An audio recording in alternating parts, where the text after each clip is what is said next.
এক জঙ্গলে এক কাঠুরে ছিল। কাঠ কাটতে গিয়ে তার কুঠারটা একটা গর্তে পড়ে গেল।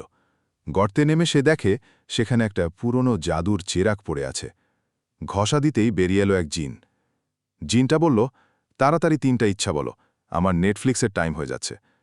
কাঠুরেটা ভাবল, একটা বউ, অনেক টাকা আর একটা হেলিকপ্টার চাই। জিন রেগে গিয়ে বলল, এক ইচ্ছায় 3টা? আমি জিন, জাদুকর না। কাঠুরে একটু ঘাবড়ে গিয়ে বলল, তাহলে এমন একটা বউ দাও যে হেলিকপ্টার চালাতে পারে আর অনেক টাকা ইনকাম করে। জিন হেসে বলল, বাহ, তুমি তো আলদিনাকেও হার মানিয়ে দিলে। এই নাও তোমার বউ, পাইলট রুবি, মিলিয়নিয়ার, আর ঝগড়া করতেও জানে না। কাঠুরেটা স্বস্তির নিঃশ্বাস ফেলে বলল, আজ আর কাঠ কাটব না, আজ প্রেম করব। তাই বন্ধুরা, যখন ইচ্ছা করবে একটু বুদ্ধি করে করো। সারা জীবন শুধু কাঠ কেটে পার করে দিও না।